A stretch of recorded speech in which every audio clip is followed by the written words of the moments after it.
మనకి వీరాంజనేయులు విహారయాత్ర అనురాగ్ పాలుట్ల డైరెక్షన్లో వచ్చినటువంటి సినిమా ఒక 2 డేస్ బ్యాక్ చూశాను. చక్కగా ఉంది. అంత కొత్త వాళ్ళే నాకు సంబంధించినంత వరకు. నాకైతే వీళ్ళతో పెద్ద పరిచయాలు అంటే ఎక్కువ సినిమాలు చూసిన ఇది లేదు. అయితే గీతా భట్లమాని అనే ఒక హీరోయిన్ మాత్రం 2-3 వెబ్ సిరీస్లో చూశాను నేను.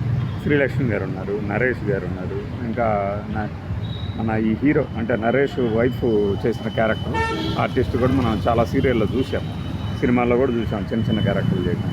ఈ సినిమా మధ్యతరగతి అంటే ఇలాంటి కథాంశాలతో గతంలో చాలా సినిమాలు వచ్చాయి, ఇప్పుడు తగ్గిపోయింది. మధ్యతరగతి అనే పదమే లేదని నిజంగానే సినిమా వాళ్ళు కూడా డిసైడ్ అయ్యారని తెలియదు. కానీ ఒక కుటుంబ పెద్ద తన కుటుంబంలోని యువతి ఒక పెద్దింటి యువకుడిని ప్రేమించి పెళ్లికి రెడీ అయినప్పుడు కట్నాల సంగతి పక్కన పెడితే ఘనంగా పెళ్లి చేయాలి అని అనుకున్నప్పుడు దానికి సంబంధించిన ఖర్చుని ఎలా బ్యాలెన్స్ చేయాలి అనే ఉద్దేశంతో ఉన్న ఒక కథ. అయితే ఇందులోనే తన తండ్రి అస్థికల్ని నిమజ్జనం చేయడానికి కూడా డబ్బు కేటాయించలేని ఆ వ్యక్తి ఆ అస్థికల్ని తీసుకొని గోవాకి బయలుదేరతారు. ఎందుకు బయలుదేరతారంటే గోవాలో తనకి ఉన్నటువంటి ఒక ఇల్లు, తన తండ్రి బ్రహ్మానందం క్యారెక్టర్ది, తన తండ్రి అస్థికల్ని నిమజ్జనం చేయడానికి గోవాకి వెళ్తారు. కానీ మధ్యలో రాజమండ్రి, ఈ గంగా నది, గోదావరి నది, కృష్ణా నది ఇన్ని ఉండగా అక్కడికి ఎందుకు వెళ్తారంటే ఆ ఇంటిని అమ్మి వచ్చిన డబ్బుతో పెళ్లి చేయాలి అమ్మాయికి అని. అయితే అలా అయితే ఇల్లు అమ్ముతున్నామని చెప్తే ఇంట్లో కుటుంబ సభ్యులు రారు కాబట్టి ఆయన అబద్ధం చెప్తాడు. గోవాలో మనం మళ్ళీ ఒకసారి ఆ ఇంటికి వెళ్ళి అక్కడ నిమజ్జనం చేయొచ్చు, సముద్రం ఇంకా పెద్దది, నాకు నాన్న కూడా కలలో కనిపించి చెప్పాడు అని. అలా కథ ప్రయాణం. అయితే ఇందులో రకరకాల కథలు. ఆ ఇంటి పెద్ద కొడుకు ఒక రిలేషన్లో ఉంటాడు, ఆ అమ్మాయిని ప్రేమించడు, కానీ ఆ అమ్మాయితో రిలేషన్ ద్వారా ఏదో ఒక ప్రాజెక్ట్, సాఫ్ట్వేర్ ప్రాజెక్టుకి సంబంధించి పనులు చేసుకుంటూ ఉంటాడు. అది కూడా వస్తుంది అనుకుంటాడు ఉన్న ఉద్యోగం మానేసి.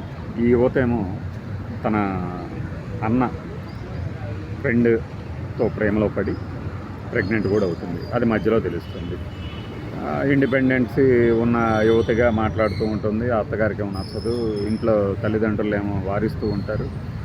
ఈమె ఒకనొక దశలో బ్రేకప్ చెప్పాలనుకుంటే తను ప్రెగ్నెంట్ అనే విషయం చెప్తుంది తండ్రికి, తల్లికి. అదే సమయానికి ఇలా బయలుదేరిన సందర్భంలో వాళ్ళకు ఉన్నటువంటి కారులో ఒక చోట రిపేర్ వచ్చి ఒక గ్రామంలో ఒక ఇంట్లో ఆశ్రయం పొందుతారు. అప్పుడు నరేష్ తాలూకు ఉద్యోగం ఊడిపోయింది అనే ఒక వార్త వస్తుంది. అప్పుడు ఒక 30 సెకండ్ల పాటు ఆయన పలికించిన హావభావాలు నిజంగానే ఒక మధ్యతరగతి వ్యక్తికి నిజంగా డబ్బు అవసరం ఉన్న సమయంలో ఉన్న ఉద్యోగం ఊడితే ఎలా ఉంటుంది అని ఏడుస్తాడు. అది చూపిస్తాడు చక్కగా. ఆ భావాలని పలికించాడు మోహన్. అంటే కష్టాలు ఒకేసారి, ఇప్పుడు నేను చెప్తుంటేనే నాకు గుర్తు వచ్చింది, కష్టాలు ఒకేసారి కట్టకట్టుకొని వస్తాయి, విడివిడిగా రావు అని. ఈ అమ్మాయికి ఏమో ప్రెగ్నెంట్ అని తెలుస్తుంది, కొడుక్కేమో ఆ ప్రాజెక్టు ఓకే అవ్వదు, తండ్రి ఏమో ఉద్యోగం ఊడుతుంది, బామ్మగారైన శ్రీలక్ష్మి గారికి ఈ ఇల్లు అమ్ముతున్నారు అనే విషయం తెలుస్తుంది. అంటే వీళ్ళందరూ ఒక బాధలో ఉంటారు. ఆ బాధ లాంటి మూడ్లో ఆమె తనకి నిజంగానే ఏదో జరిగిపోయిందని గగ్గోలెట్టి ఆసుపత్రిలో చేరుతుంది శ్రీలక్ష్మి గారిని.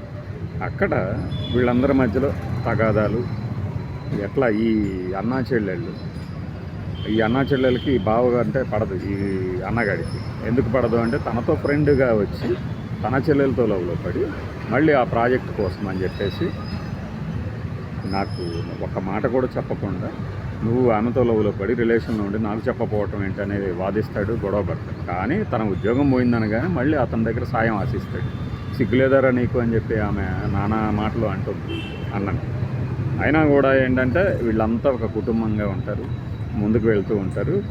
చివరిలో ఈ నరేష్ వారిస్తాడు ఈ యువకుడిని, తన కొడుకుని, నువ్వు ఇలా చేయటం తప్పు, ఆడపిల్ల మీద అరుస్తున్నావు అది ఇది. ఆ సందర్భంలో అన్ని తప్పులు మీరే చేశారని చెప్పేసి విసుగెత్తి ఆ యువకుడు అక్కడి నుంచి వెళ్ళిపోతాడు. చివరికి గోవా చేరుకుంటారు. ఆ బ్రోకర్ మధ్యలో పిలుస్తూ ఉంటాడు, ఫోన్ కాల్ చేస్తూ ఉంటాడు, బేరం సెటిల్ చేస్తానంటాడు. ఇట్లా సాగుతున్నప్పుడు ఏమవుతుందంటే మళ్ళీ చివరి దశలో ఇక రిజిస్ట్రేషన్ దగ్గరికి వెళ్తున్న దశలో ఈ అమ్మాయి కనపడకుండా పోతుంది. అమ్మొద్దు ఇల్లు అని చెప్పేసి అమ్మొద్దు ఇల్లు అన్నప్పుడు తన లవర్ కూడా ఫోన్ చేసి అడుగుతాడు. ముందు అయితే ఫోన్ ఎత్తదు, తర్వాత ఎక్కడుంది తెలియదు, వెళ్తూ ఉంటారు వెతుకుతూ ఉంటారు. ఆ క్రమంలో బామర్దులు ఇద్దరు ఒకటవుతారు.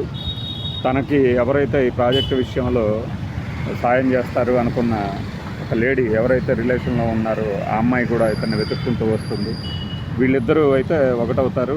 ఈ అమ్మాయికి ఏమో తను లవ్ చేయట్లేదు అనే విషయాన్ని తెలియజేస్తాడు యువకుడు. అదే సమయంలో ఇక పెళ్ళికి సంబంధించి మేము సింపుల్గానే చేసుకోవాలనుకుంటున్నామని చెప్పేసి తల్లికి చెప్తాను, నేను దీనికోసం ఇల్లు అమ్మవద్దు అని చెప్పేసి అల్లుడు కూడా చెప్తాడు. అట్లా కథ సుఖాంతం అవుతుంటుంది. కానీ చివరిలో బ్రహ్మానందం క్యారెక్టర్ ఎంటర్ అవుతుంది. ప్రతి ఇంటికి కాదు, మనిషి జీవితంలో కూడా జ్ఞాపకాలు ఉంటాయి. వీలైనంత నవ్వండి, తనివి తీరా ఏడవండి, ఇది ట్యాగ్ లైన్. అంటే ఇట్లాంటి మనకి హిందీలో వచ్చినాయి. అమితాబ్ బచ్చన్, డింపుల్ కపాడియా, రష్మిక మందన్న ఒక సినిమా ఉంది, దాన్ని మనం రివ్యూ కూడా చేసాము, బాగుంటుంది. అందులో కస్టమ్స్ మీద కాబోతే అది ఒక మనిషి అస్థికల్ని కలపాలని వెళ్ళిన చోట అది సెంటిమెంటా, సంప్రదాయమా, అనుభూతి అనే థీమ్తో సాగుతూ ఉంటుంది. మధ్యలో వాళ్ళు పోయినటువంటి తన వైఫ్ డింపుల్ కపాడియా జ్ఞాపకాలు గుర్తు చేసుకుంటూ ఉంటారు. అలానే ఇంకొక సినిమా కూడా ఉంది ఇలాంటిదే, కారులో బయలుదేరుతారు గంగా యాత్రకి, అది కూడా ఇంకా హిందీ సినిమా. అలాంటి ఛాయల్లో తీసినటువంటి ఒక కొత్త జోనర్ అనొచ్చు, కొత్త కాన్సెప్ట్ సినిమా అనొచ్చు. చక్కగా ఉంది, చూడండి. వీరాంజనేయులు విహారయాత్ర అని పెట్టారు, కానీ వాస్తవానికి ఇది ఒక మధ్యతరగతి కుటుంబం లేదంటే ఇంకెవరి కుటుంబంలో అయినా జరిగే ఒక సాధారణ సంఘటనలు, మనం గుర్తించినటువంటి అనుభవాల గని జ్ఞాపకాల దొంతర. బాయ్.